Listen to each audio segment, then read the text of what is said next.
In other news, it has been confirmed that rebels from Cote d'Ivoire last month crossed the border into Ghana and attacked a village near Bole in the northern region. The rebels were reportedly led by a Ghanaian officer of the UN peacekeeping force in Cote d'Ivoire. They were alleged to have looted and vandalized property and abducted several of the villagers on suspicion of gun running. The story, which was broken by an Accra newspaper, was confirmed when the Minister of Defense, Dr. Kwame Adokufo, went to the northern region to investigate the incident. Matthew Abutiate reports. Western boundary of Ghana and Cote d'Ivoire. There's always been cross-border trade between the people of Ghana and Cote d'Ivoire in that community. Saru is also nearer the rebel-held parts of Cote d'Ivoire. Reports conducted by the Crusading Guide reporter, which spoke of an alleged invasion by some rebels in Cote d'Ivoire with complicity by a Ghanaian UN peacekeeping officer, prompted the Minister of Defense, Dr. Kwame Adokufo, to find out for himself the situation on the ground. In Tamale, he learned from the regional civil and army officials that on the night of the 12th of last month, the rebels did attack Saru, burnt down some houses, looted others, and captured the chief of the village and several of his people on suspicion that they were trafficking in arms. They took them to a rebel stronghold known in Cote d'Ivoire as Bona, where they were locked up and allegedly tortured to make them confess that they were involved in trafficking of arms. One of them was said to have been shot in the leg when he refused. Saru is under the traditional jurisdiction of Bole. When the overlord of Bole, Bolewura Bediasa II, heard the news, he sent his son, Crown Prince Alhassan Hambi, to Bona to rescue his subjects. Luckily, they were all released with injuries all over their bodies. The Ghanaian UN peacekeeping commander is said to have justified his and the rebels' action, saying that they were acting on a tip-off that the chief and people of Saru were dealing in arms. He is reported to have said that the UN has every right to enter any country without informing that country's authorities. The District Security Council, a detachment of the Ghana Armed Forces at the nearby Cheche border, the police, SERVs, and the Immigration Service therefore only learned about the incident days after it happened.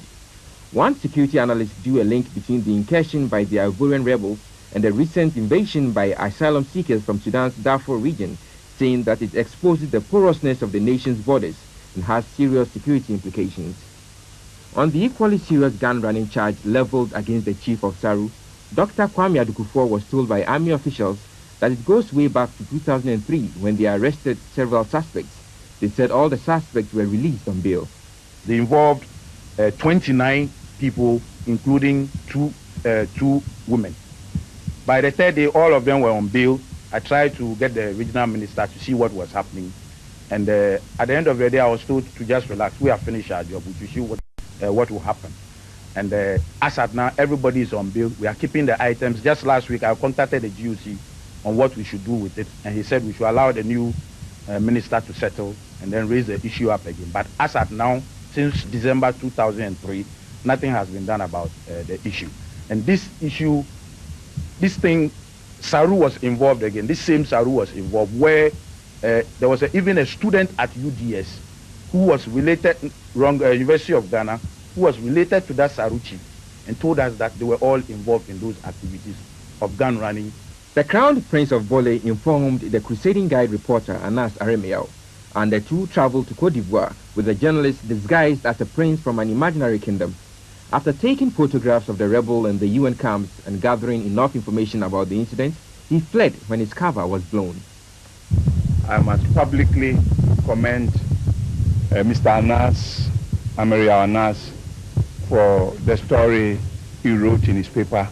It's unfortunate he didn't find it necessary to get in touch with any minister, security minister, or the security agencies, and decided to publish the thing in the paper. Maybe if he had been informed, action would have been taken earlier, but nevertheless, I would commend him. From Tamale, the defense minister flew to Bole, where the district's chief executive Alhaji Adam Ajamsu continued the story. The DCE added that one victim suspected to be involved in gun running had claimed to be the son of the chief of Saru.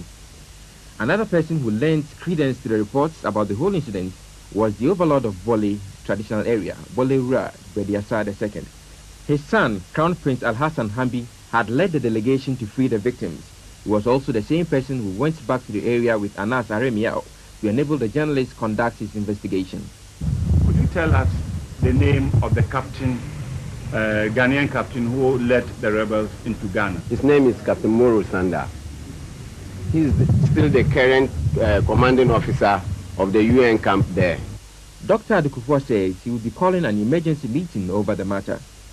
The findings we've uncovered are so serious that I'm going to organize an emergency meeting of the Armed Forces Council, which incidentally is chaired by no less than the Vice President himself, as soon as we get to Accra, and the decisions taken about the area around Bole and the gun running will be made known to the public. But personally, I'm not going to comment till the Armed Forces Council has met, but I believe what we've uncovered is a very serious situation. If we are not careful, the security of this country itself may be endangered if nothing is done. The media men were not taken to the village of Saru where the incident occurred. For GTV News, Matthew Abuchate reporting.